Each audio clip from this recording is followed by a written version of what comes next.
So hello students, today is lecture number 8, Introduction to C++. So the last topic that we were discussing about was loops. So in the previous class we had discussed about while loop and do while loop. Okay, so in today's class we shall be discussing about for loop and nested loops, and we shall go through a few examples. So as you can see that what was loop? A loop is a statement that allows us to execute a statement or a group of statements several times, right?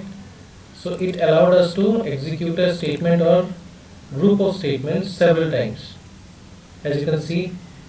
Okay, now we had already discussed about while loop and do while loop, so today we shall go with this for loop.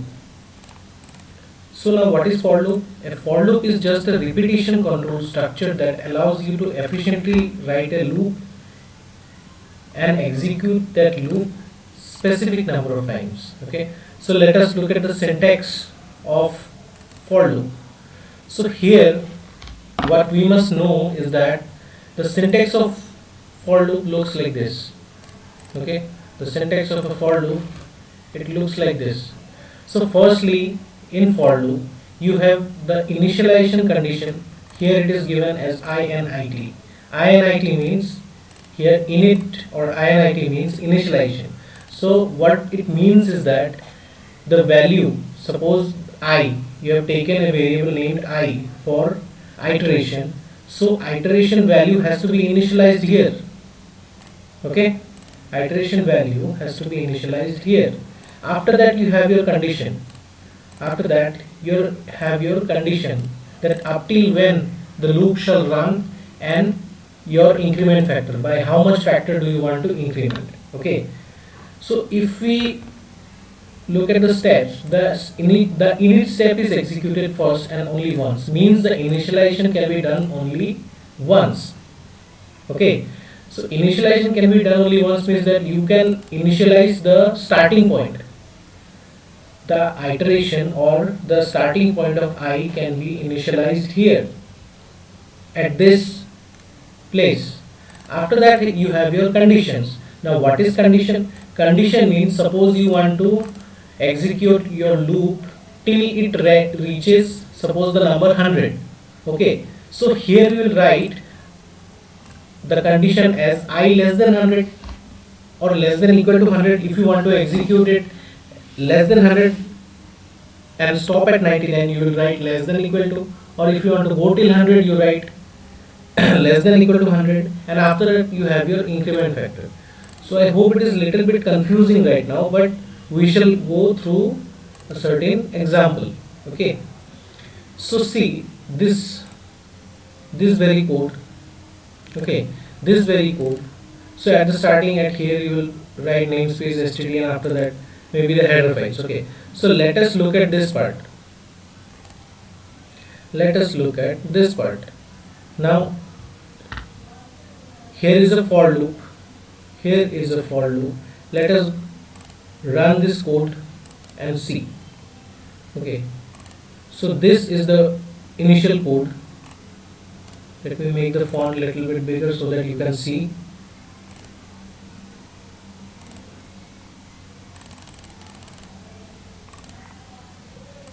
So I hope it is visible now, right students?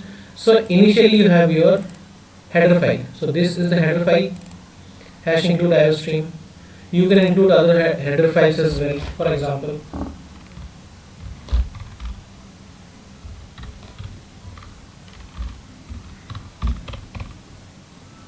hash include conio.h, that is also a recommended header file, as you know.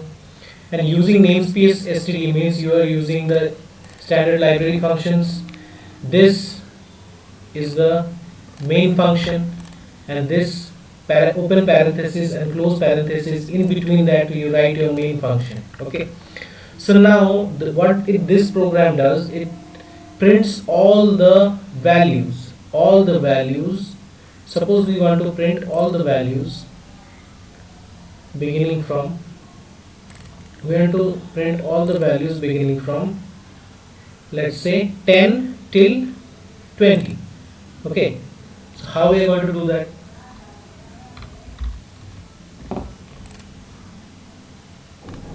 Let's say initially we have initialized a variable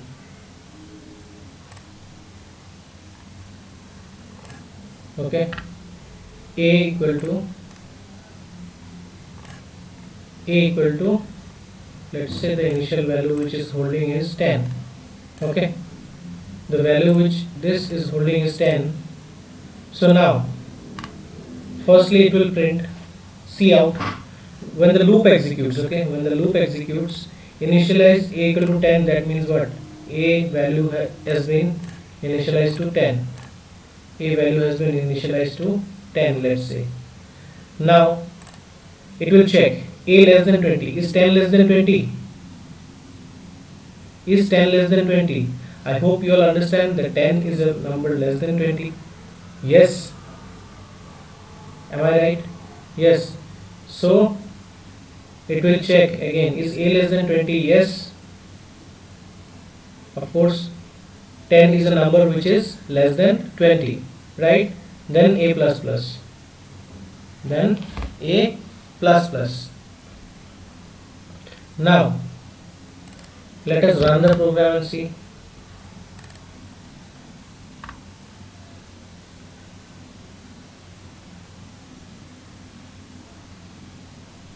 So as you can see,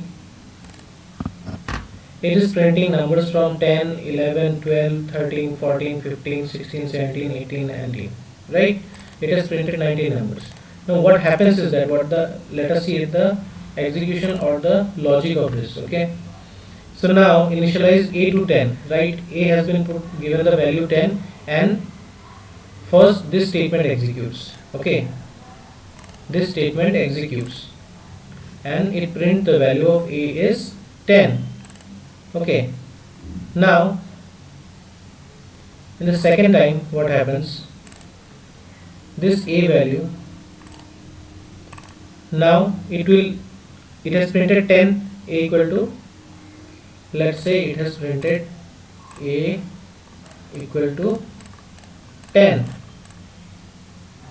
Again it will check, is a equal to 10, so is 10 less than 20? If the answer is true, it will increment this by 1. A plus plus here means a plus 1. A plus plus means a plus 1. So if we do increment this, then 10 will become,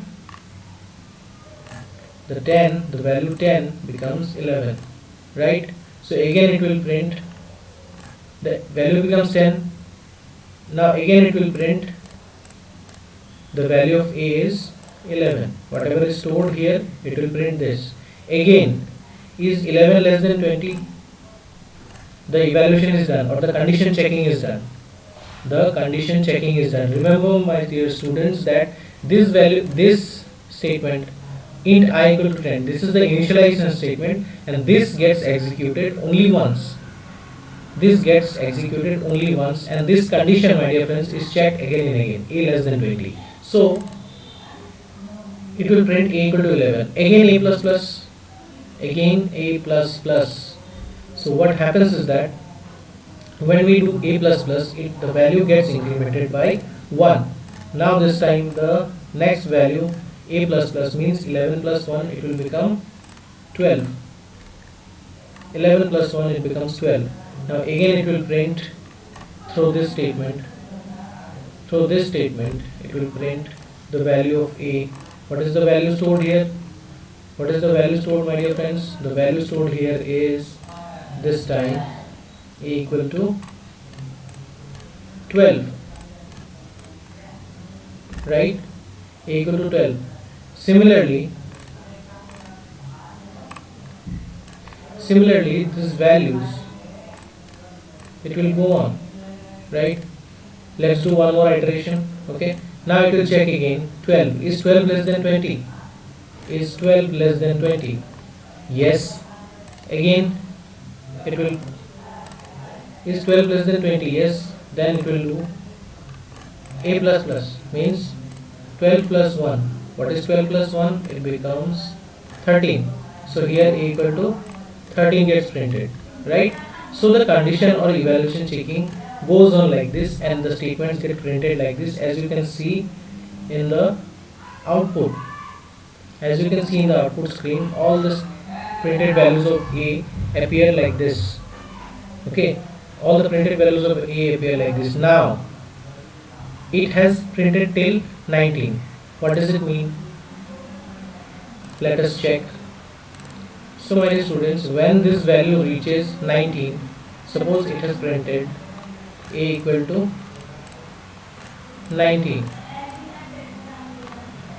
and the value stored here, let's say the value stored here is 19 as well. The value stored here is 19 as well. Now in the next iteration, when it will check 19, so 19 less than 20, it has printed 19. Now when I plus plus, then this value, my dear students, when I plus plus is done, then this value 19, it changes to 20.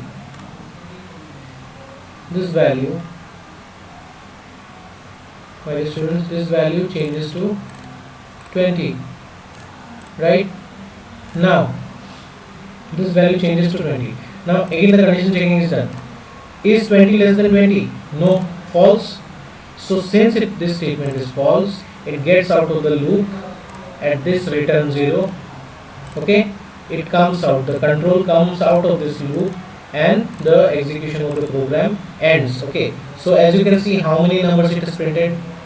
It prints only up to 19. Okay, as per the condition, a should be less than 20. Okay, a should be less than 20.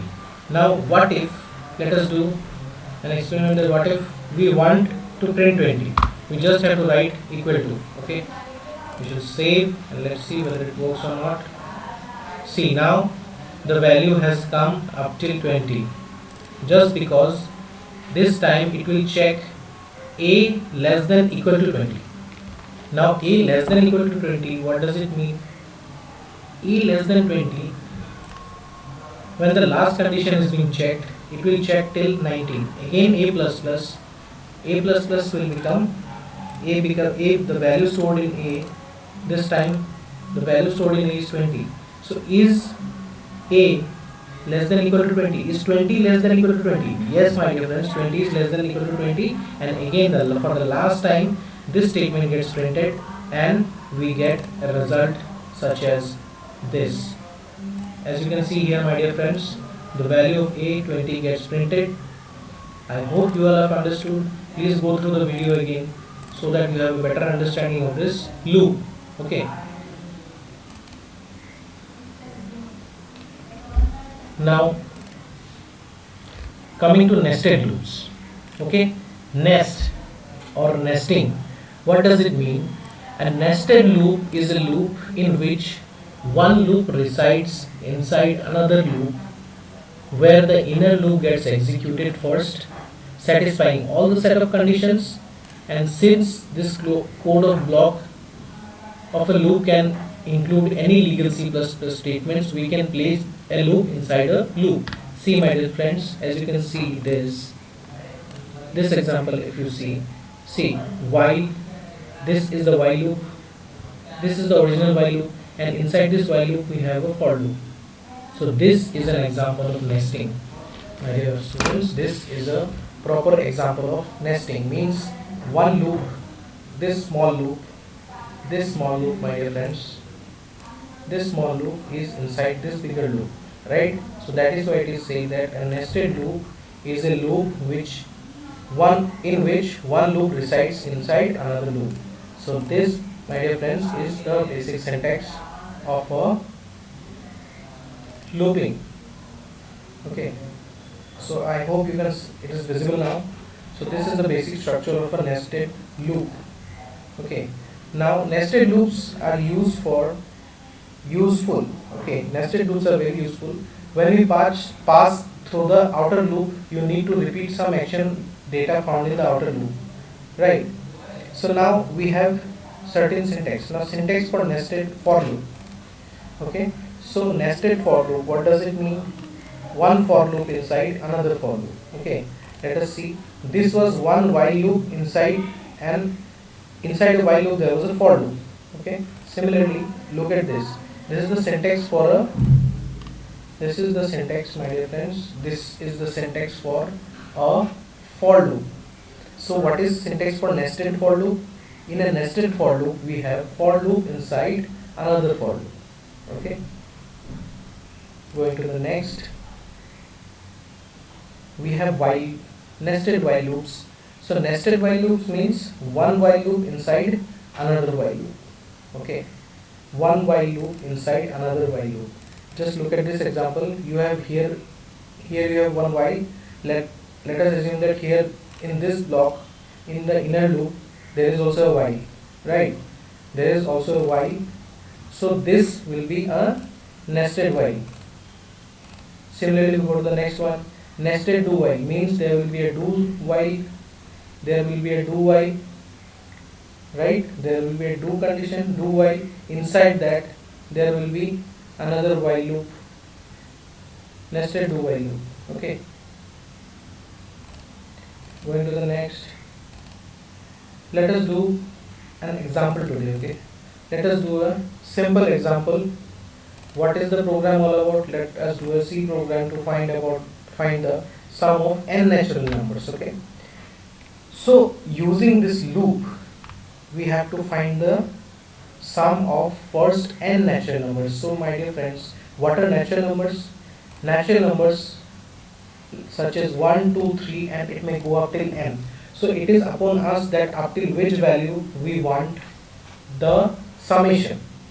Let's say we want the sum up to 10, we want the sum up to 20, we want the sum up to 30, like that. So let us look at the program, how it looks like. So see, this is a program to find the sum of natural numbers. Okay, this is a program to find out the sum of natural numbers. Now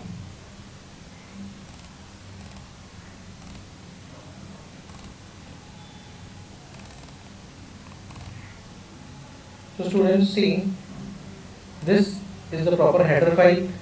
This using namespace history, as you want to include all the standard library files. Int main, and inside this int main you have your body, main functions body. This is the main functions body. Now what it does, how is the working, how does the working go? Let us see. How does the working happen here?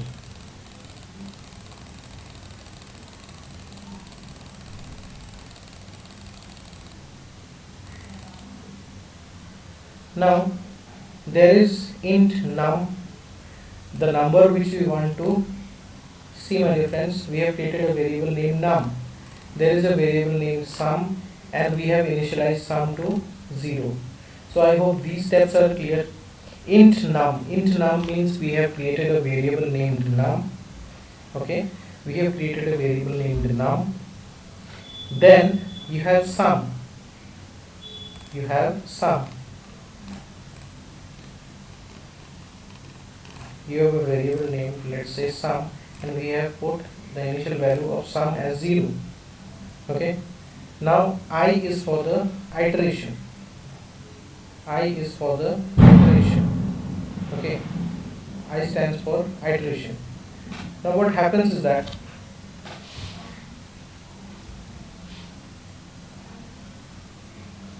when we start the iteration, the num, sum, and we have declared sum and we have initialized sum to 0. Now when we will start the iteration from 1, we shall start the iteration from 1. So this is the basic condition. This, my dear friends, is the basic condition that we need to start the iteration from 1. Okay, so as we have natural numbers starting from 1, 2, 3, 4, 5, so initially we put I equal to 1. Okay, we shall put I equal to 1. Now I less than num, suppose we enter the num as 10. We enter the num as 10. So starting from 1. So 1 is less than num. Yes, 1 is less than num. I hope you have understood this part. 1. Now int I equal to 1. 1 is less than num, means the number, what is the number? The number is 10. 1 is less than 10, yes. So we do sum equal to sum plus I, means initially sum was 0, now it becomes, let's say it becomes 1, it becomes 1. Again I plus plus, I plus plus, now I has value 2, I value is 2, initially I was 1, now I value is 2. Now 2 is less than num, 2 is less than this 10, 2 less than 10, right? When 2 is less than 10,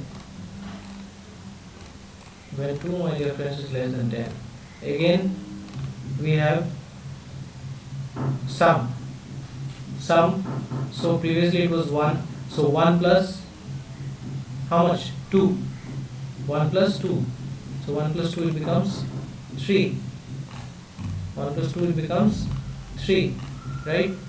Again we do I plus plus, now this time I equal to 3, I becomes 3, I becomes 3. Now in the next part again we do 3, now 3, when we have 3 again we do 3 plus plus, so 1, initially 1, then we have 1 plus 2, now since 1 plus 2 became 3, again when we have in the next iteration I equal to 3, so 3 plus 3, this will become, my dear friends, this 3 plus 3 becomes 6, this 3 plus 3 becomes 6, right? Again we have I plus plus, so I becomes 4. Now 4 less than 10, again yes, so again 6 plus 4 it becomes 10, 6 plus 4 it becomes 10, 6 plus 4 it becomes 10. Similarly if we go on adding,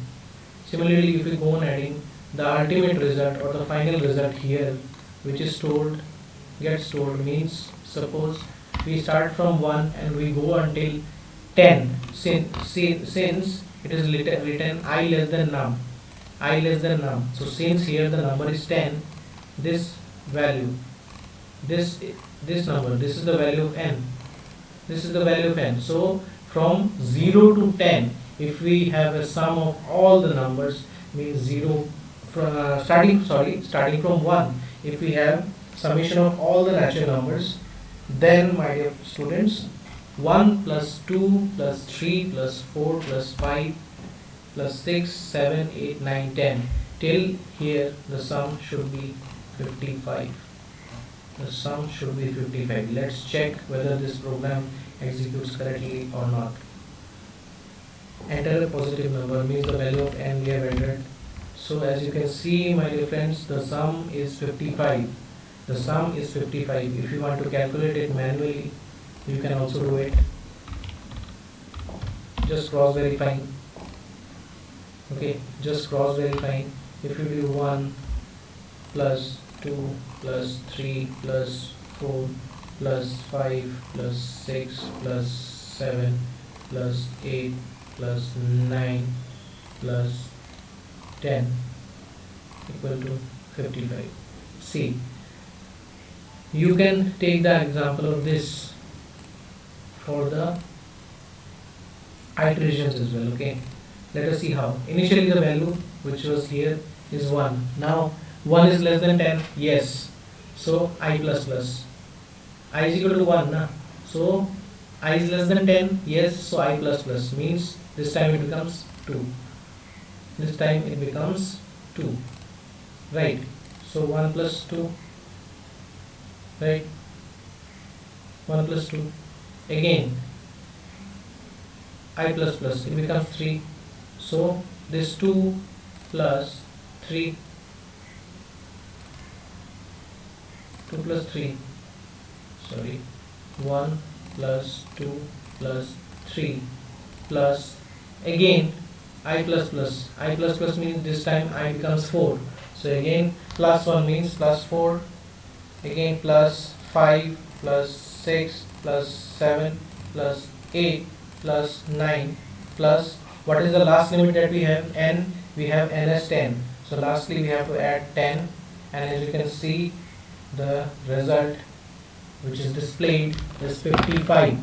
The result which is displayed is 55. That means sum of all natural numbers from 1 to 10 is 55. So I hope you all have understood the working of this program, and my dear friends, I would like you all to practice this at home at least once or twice so that you have a better understanding of this code. Okay, so with that note we shall end today's lecture. In the next lecture we shall see more examples as such, and we shall do more programming. Thank you.